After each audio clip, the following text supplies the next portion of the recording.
Exceso de confianza desbordada. Un amor por cada persona con la que te cruzas en la calle. Cuando usted vea este tipo de comportamiento, es probable que esté asociado al síndrome de Williams, una discapacidad genética con la que algunas personas, no todas, no muchas, que yo voy a referir aquí con el conocimiento del cuadro clínico que lleva este raro síndrome, pues está asociado a este tipo de comportamiento, una pérdida de las expresiones físicas así como emocionales. La persona que está bajo esta condición, este síndrome, pues no tiene control de sus emociones en cuanto a adversidad, en cuanto a miedo o pánico a una circunstancia que se percibe dañina para esa persona, sino que tiene una amabilidad excesiva y usted no sabe ni siquiera por qué esa persona está siendo muy amable en todo el aspecto del ambiente en el que se esté rodeando. Es muy delicado porque esto se genera a partir de los 3 años en adelante, se comienza a manifestar. Y los niños son una víctima segura de este tipo de comportamiento porque suelen tener mucha atracción hacia ser amables con personas mayores sin saber quiénes son, si son conocidos, si son familiares, incluso si están bajo un riesgo, no saben distinguirlo. Este síndrome de Williams por lo general se da en personas que son izquierdas o zurdos y que tienen un uso mayor de vista en el ojo izquierdo. Pero también suele tener una apariencia facial denominada élfica por el alargamiento de las facciones, el caballete nasal bajo y una muy acentuada distancia entre la nariz y la boca. Esto hace que usted pueda tal vez distinguirlo en algún momento, este tipo de persona, porque tiene una condición que en el cromosoma 7 es donde se genera esta falla, pues al faltarle algunos genes específicos denominados ahí, pues se genera todo este tipo de condición fisiológica. No sabría yo ya decir ahí si es también por el mismo desarrollo, al tener las emociones alteradas, puede ir generando una evolución física de acuerdo a su condición manifestada. O sea, si se ríe mucho una persona, muy probable que se generen unos rasgos en la cara de acuerdo a eso, a esa manifestación más expresiva. Con el tiempo se va determinando eso. Y así también. Pero aquí el problema que quiero destacar es cómo este tipo de personas pueden llegar a ser tan confiadas en medio de una sociedad en la que vivimos tan delicada, tan llena de maldad, con unos apetitos abiertos, despiertos al instinto. En anteriores casos, las culturas estaban ya un poco controladas, si no era por el asunto de la misma religión que de alguna forma u otra pues sometía a las personas. No era lo correcto porque la gente debe ser consciente, no oprimida hacia un comportamiento. Y ahí es donde quiero entrar con el síndrome de Williams. Las personas no deben de ser sometidas a una condición específica de miedo para poder cambiar una conducta. Las personas deben hacerlo desde la libertad, desde la conciencia o desde el sentido común, que hace que uno entienda que puede verse como correcto o incorrecto frente a la sociedad. Generalmente, desde mi punto de vista, como el síndrome de Williams trata mucho con respecto al descuido de los niños en medio de adultos nocivos, dañinos, eh, con una mentalidad deteriorada, fallida por una infancia, quién sabe qué. Entonces, voy a tocar el tema de que se puede ver muy enfrascado, un niño, se puede ver como víctima en manos de una persona adulta que ha tenido la desfachatez de llegarse a sentir comprimido, vacío, lleno de miedo, y se ha tomado la solución, por decirlo así, la decisión de hacer algo dañino, malo, porque no encuentra de qué otra forma sentirse mejor, más alegre, más divertido, psicópatamente hablando. Este tipo de comportamiento se genera por eso.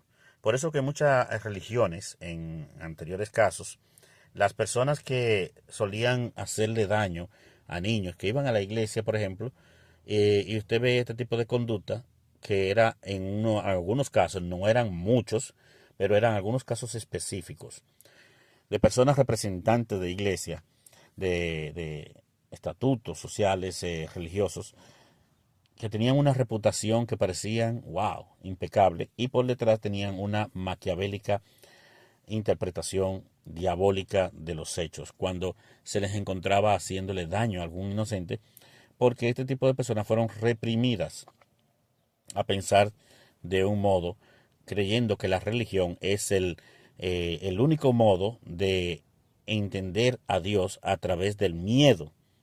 Por eso siempre creo que aunque se deba de hablar del infierno en muchas iglesias, se debe de hacer de la siguiente manera, no tratando de inculcar ese miedo como algo que es la solución a creer en Dios.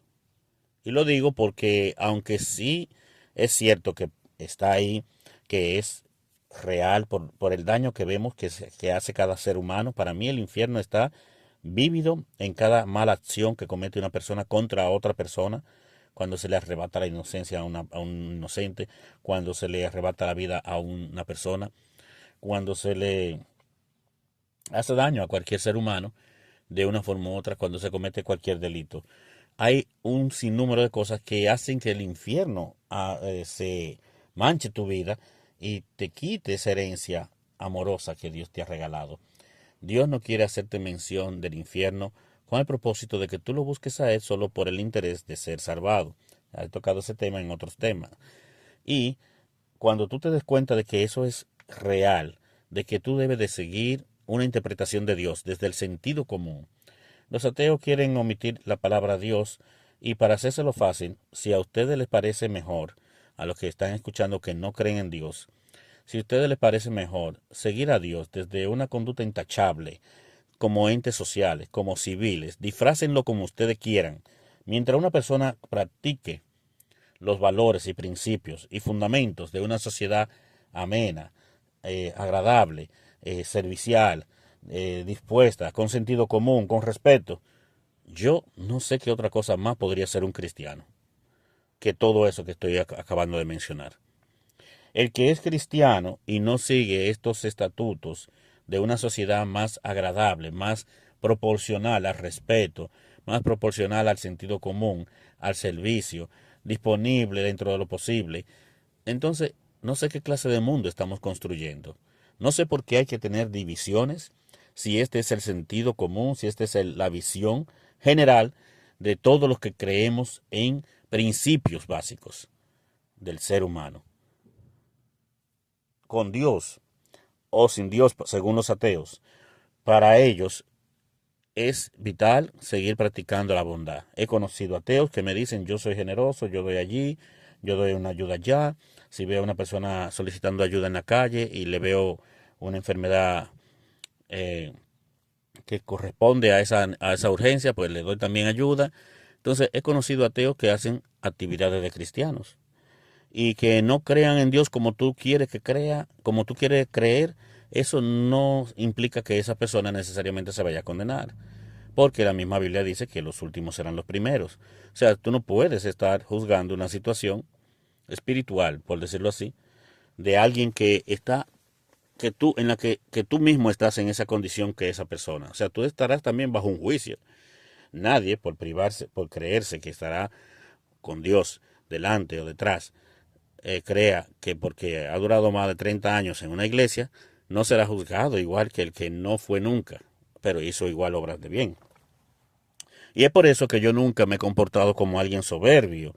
Yo aborrezco la soberbia, ni arrogante, porque por más años que yo tenga en la iglesia, que crea en Dios, que lo adore, que lo ame, que lo busque a través de esas acciones que yo estoy comentando, que sin importar si tú eres ateo o no, simplemente con hacer las cosas bien en esta vida, aunque tú no confirmes del todo que sí, puedes salvarte, es probable, yo no lo sé. Yo no lo sé, mucha gente dice que sí, porque se va a condenar a una persona aunque haya hecho miles de obras. Si al final renegó de Cristo, dijo que no existía, se va a condenar, pero ¿cómo sabemos que Jesús no va a ver a esa persona como su favorito? ¿Quién puede estar en la mente de Dios si es el que va a poner el martillo en la mesa? Tú no puedes determinar la decisión de Dios. Tú puedes decir, sí, pero es que la Biblia lo dice. Y sí, pero eso es lo que han dicho mucha gente justas, que creen que, porque ya lo dice la Biblia, la decisión final de Dios, que nunca cambió, parece en la Biblia, nunca cambió de decisión, nunca dijo, no voy a acabar el planeta Tierra otra vez con agua. Parece que Dios nunca cambió de perspectiva. Él cambia en cuanto a opiniones se refiere por el bien de sus hijos. Por amor, Dios puede cambiar de perspectiva. Dios no cambia como su esencia, su sustancia. Dios no es mutable. Dios no es una sustancia que se modifica, que se genera de una forma diferente. Sí, cambia su opinión, su concepto, su forma de pensar. Pero el síndrome de William es un caso muy interesante para hacerlo como ver en la sociedad como algo de referencia frente a esas personas que son demasiado excesivamente amables, que creían que no tenían esto no tenía una explicación, pues sí la hay científicamente. Al parecer se están descubriendo datos muy interesantes, muy intrigantes, que podrían generar una, una baja en cuanto a las opiniones religiosas que se podrían interpretar. ¿Por qué alguna gente son tan amables? Puede ser que tengan el síndrome de Williams, una baja en sus interpretaciones de expresiones de amabilidad, de cariño, de alegría, gente que te van a saltar en la calle con abrazos y cariño y mucha palabra positiva quizás, pero es porque padecen este síndrome. Tal vez te abordan de una forma inapropiada y tú no sabes por qué, porque padecen el síndrome de Williams. Pero como yo te dije, tienen ciertas características fisiológicas, élficas, que no sé si has visto la película del Señor de los Anillos, donde aparecen algunos elfos con orejas extremadamente largas, pero ya eso es una característica de la imaginación de un autor, pero sí con la nariz y la boca un poco espaciada, y generalmente son personas zurdas o izquierdas en donde se manifiesta este síndrome. Eso no quiere decir que todos los izquierdos son así, pero sí se manifiesta en personas con estas características. Y hay probabilidad de que sí también en aquellos que no generalmente, no esencialmente le pueda afectar físicamente el hecho de que le falte el cromosoma 7, que es donde se genera esta particularidad, esta pequeña simbiosis donde se crea ese defecto de emocional de manifestar expresiones de una forma extraña. Este tipo de enfermedad, de síndrome, puede generar enfermedades cardiovasculares, renales. Generalmente las personas se llegan a tener problemas se orinan en la cama y otro tipo de problemas, pero más como interiormente. No tiene cura este síndrome, solo tratamientos de seguimiento. O sea, en el momento que una persona pueda llegar a tener una ligera baja de depresión que pueden pasarle o de soledad exacerbada, puede ser que esta persona requiera de atención psicológica, terapeuta, psiquiátrica y hasta llevarlo a un clínico con una persona especial que tenga esta capacidad que haya estudiado el síndrome de Williams de una forma directa.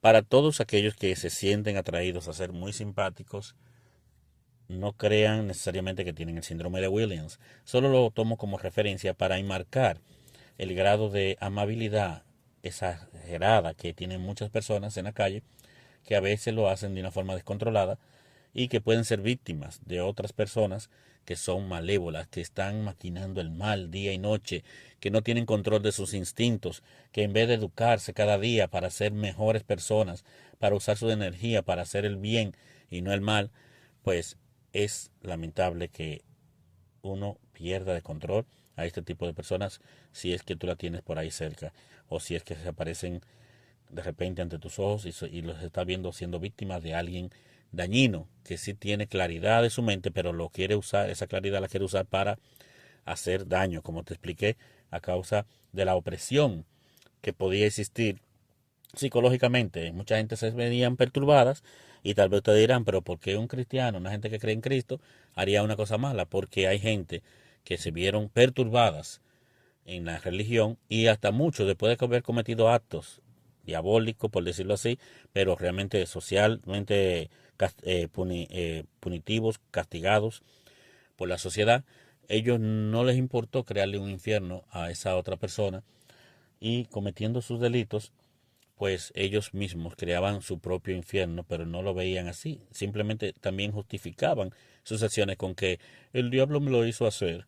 Yo no fui el culpable, yo soy santo, pero fue que una sensación me arropó, me abordó y yo fui poseído por ese espíritu inmundo y yo cometí ese acto, pero no fui yo, fue el demonio dentro de mí. Sí, mucha gente quiere poner esto como este acto de locura como algo que clasificativo, como si fuera un problema de enfermedad mental. Y, oye, por favor, por favor, abramos los ojos porque la gente está pensando siempre que el que hace el daño siempre está bajo la justificación de algo, de una presencia diabólica. La única presencia ahí era tú y esa persona a la que tú le estabas haciendo daño.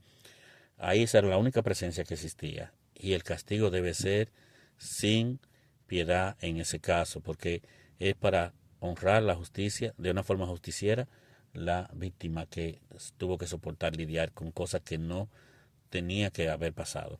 Suscríbete a mi canal Diamante Literario y recuerda compartir estas hermosas reflexiones con todos en tus redes sociales. Dale like y gracias.